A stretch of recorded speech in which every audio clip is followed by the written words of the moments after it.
Welcome to Math 3-8, Adding and Subtracting Fractions. Remember, when you're adding and subtracting fractions, you have to have common denominators. These two examples already have common denominators for you.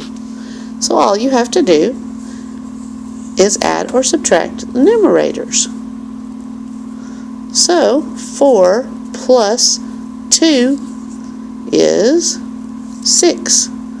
So that's 6/5. The denominator stays the same.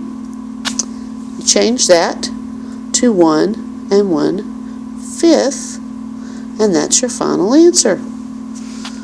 Next one, 3 minus 5 happens to be -2. So that's -2/7. Okay, here's two practice problems. Remember, when you finish, you have to have them proper and reduced. Problem number 1, when you worked it, you should have gotten 10/12 because 8 plus 2 is 10, and you should have reduced that to 5/6, final answer.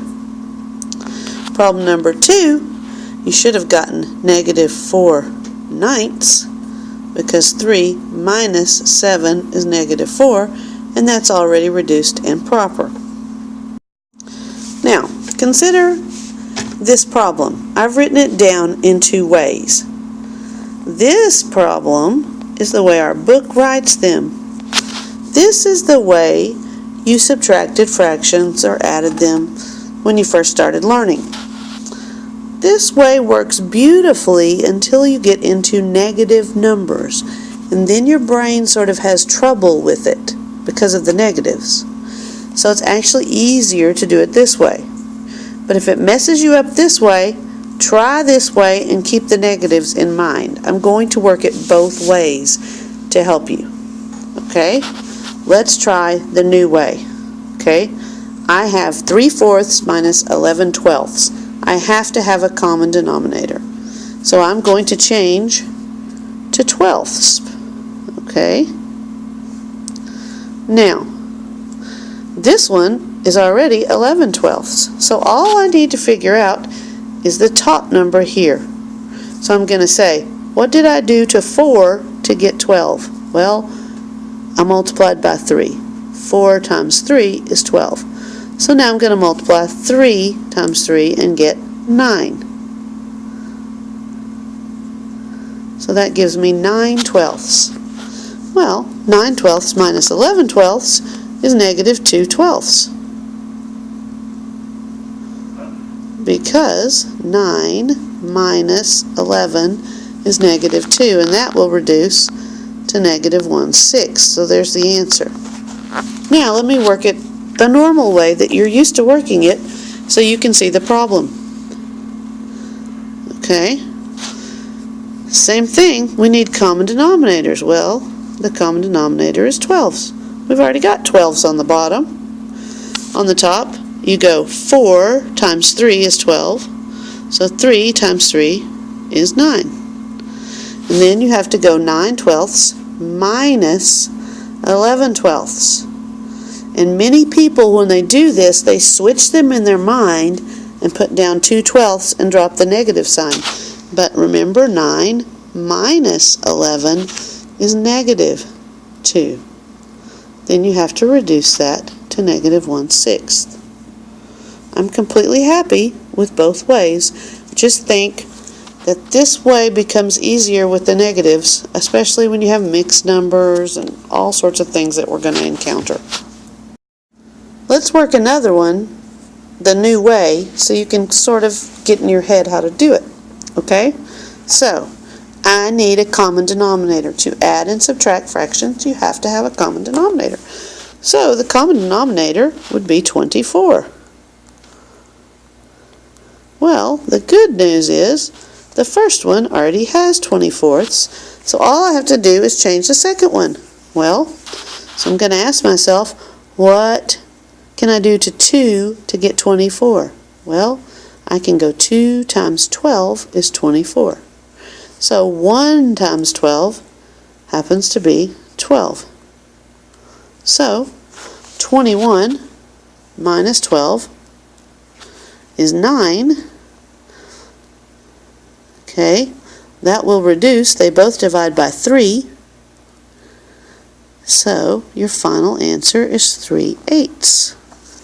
Okay, you could have worked it the other way, the up and down way that you learned in elementary. That would work too. I just want to try to teach you this way. Okay, here's your first section of video homework. Stay tuned for the next part. Now, here comes some fun. Sometimes they want you to add or subtract more than 2 things.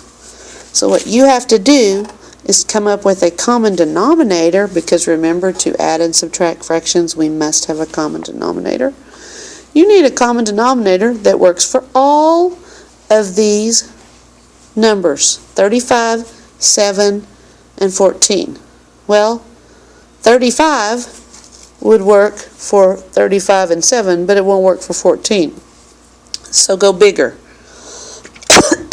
Well, and this one's hard to find because most people don't know that 5 times 14 is 70. 35 times 2 is 70, 7 times 10 is 70, 14 times 5 is 70. So the common denominator you're looking for is 70, but that's kind of a hard one. So 70, 70, 70. Okay, now let's get our top numbers. Okay, 35 times 2 is where we got 70. If we do times 2 to 35, we have to do times 2 to 9. So that means that's 18. Then 7 times 10 is 70, so 4 times 10 is 40. Okay, then next we have 14 times 5 is 70, so 5 times 5 is 25. Now, once you have all of the numbers with a common denominator and all of the top numbers changed, you can add and subtract. So first you have to say 18 minus 40. What is 18 minus 40? Think about it. That would be negative 22. So far we have negative 22. So then negative 22, and then we have another minus sign, minus 25. So what's negative 22 minus 25? Remember, change one minus sign in the middle to plus a negative. So that's negative 47 altogether. So that's negative 47 over 70. Now, is that all the way reduced? Just so happens it is. Because 47 is a prime number, nothing goes into it but 1 in itself. Okay, here's your last video homework. Now, I'm going to give you a hint about the common denominator. If you don't want to see the hint until after you try to figure out the denominator, then stop the video now. Because here comes the hint. Okay, see you tomorrow. Great job. Thanks for watching.